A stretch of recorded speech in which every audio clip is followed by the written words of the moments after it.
So 2.7b is in boy, and we finished off 2.7a with example 5, which was this. And we came up with a graph that looked similar to this. Only difference is, because of this -4, it shifted down 4. Same angle or slope, went downhill, it just moved down 4. We also did one where instead of a -4, we did like a +2.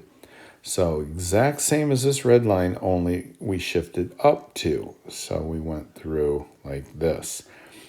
When there is a number here, it causes the graph to shift either up if this is a plus or down if this is a negative.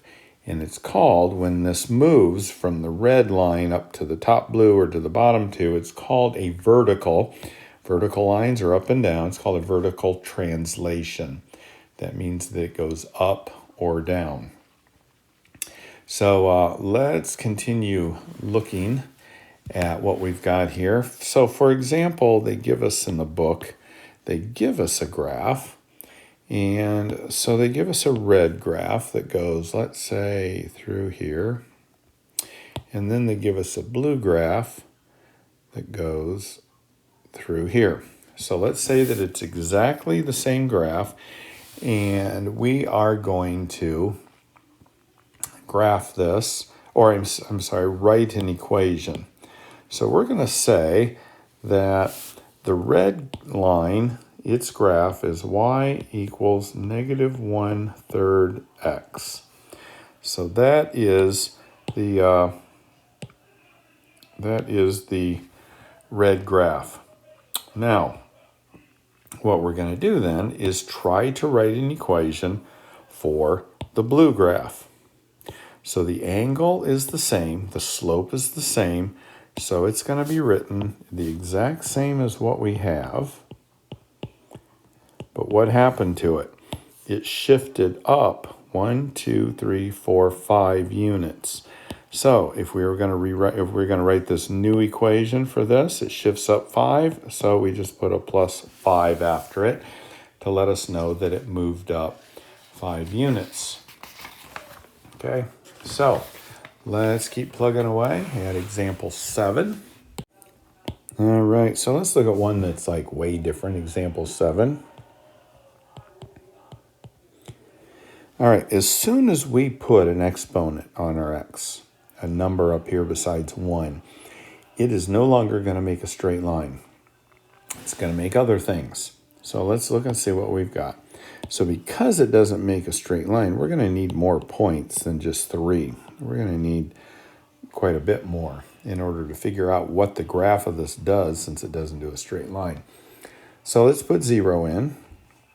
0 in for x. 0 times 0 is 0, so y equals 0. Okay, that's pretty easy. Let's go ahead and put in -1. So y equals -1 squared, which gives us a +1. Let's go ahead and put in a +1. And y equals 1. And we're just going to continue trying different numbers until, we get 5 or 6, because then that'll give us an idea of what this graph is going to do. Let's use 2. So if I put in 2, I get 4. What happens if I put in -2?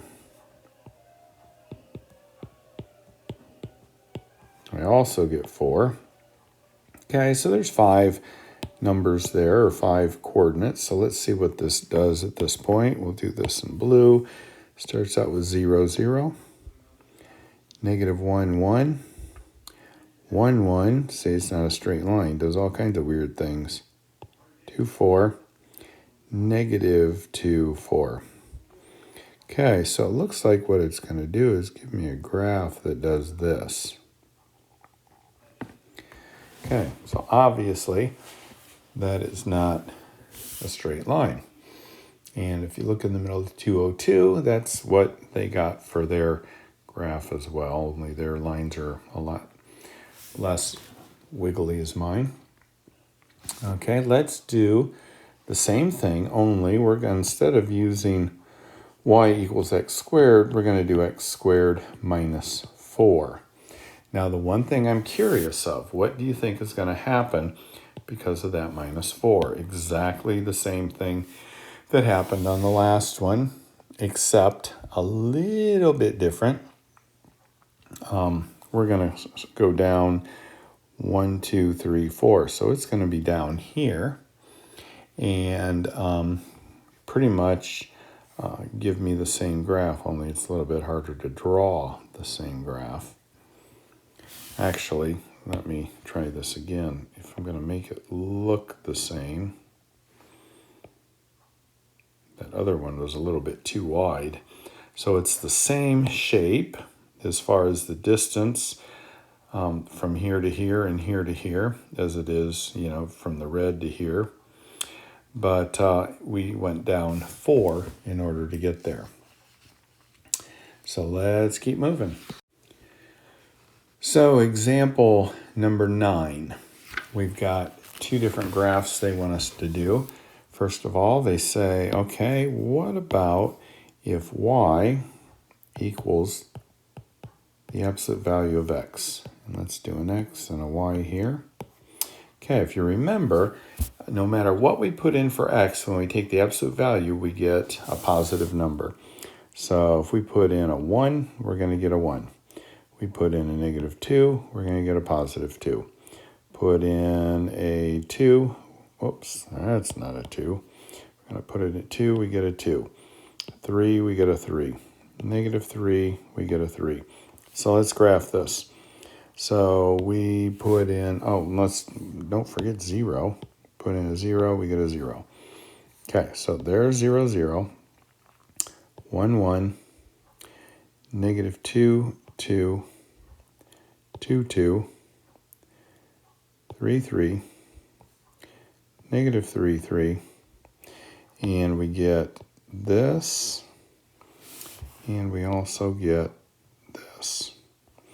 An absolute value will never go below the x-axis because the absolute value of something can never be negative. So our y value can't be down here. Okay, so what if we took that same equation and, like the book did, we're going to subtract 4 from it. So then we're going to do our x, we're going to do our y. We put all of our numbers in there that we want, all of our numbers there.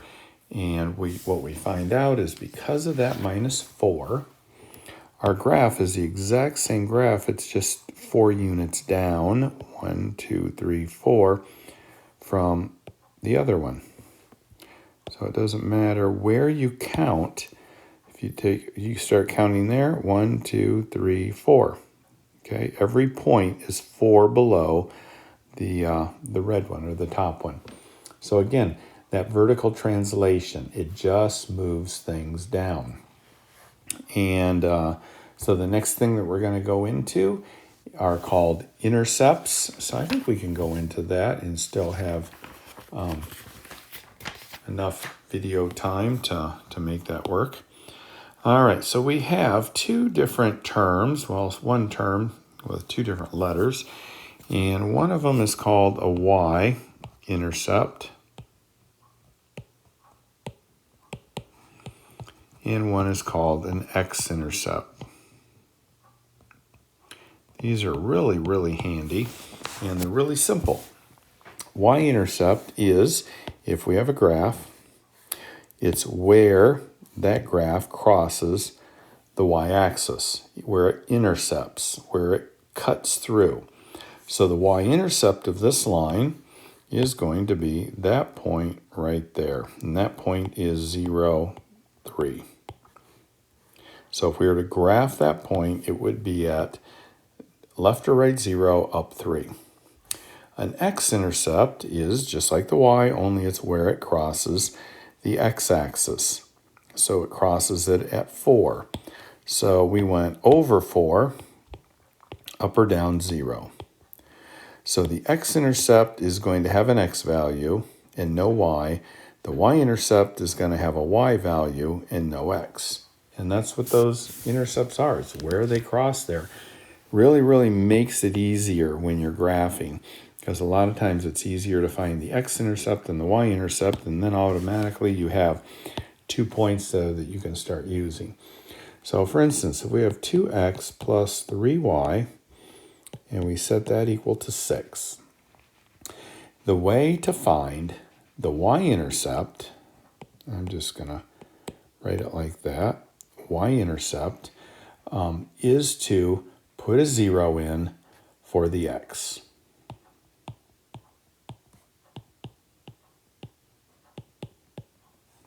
So that's 0, divide by 3, divide by 3, y equals 2.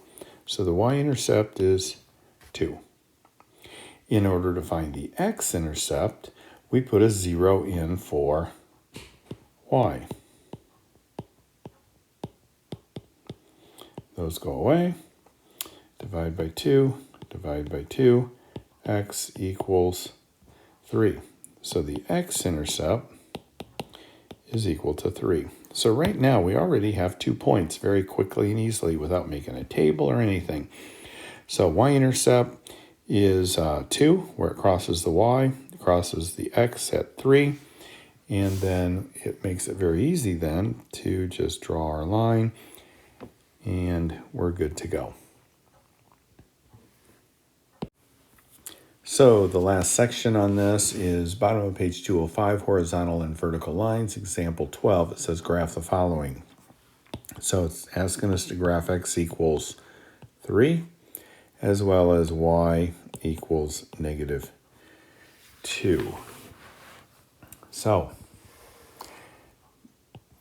the line x equals 3 is the set of all points whose coordinate is 3. So all we have to do is find 3 on the x-axis,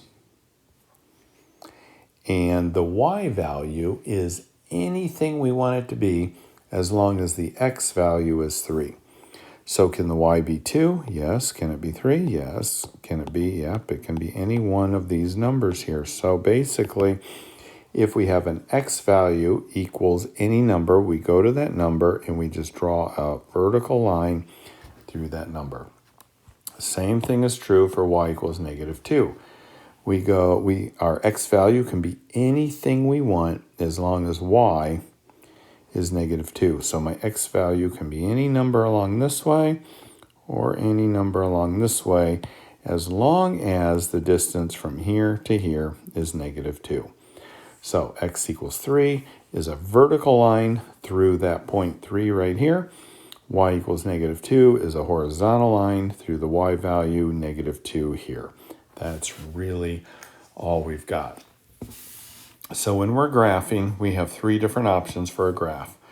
We have a vertical line, a horizontal line, or a sloped line like that. So those are our 3 options, and that is it for 3.1.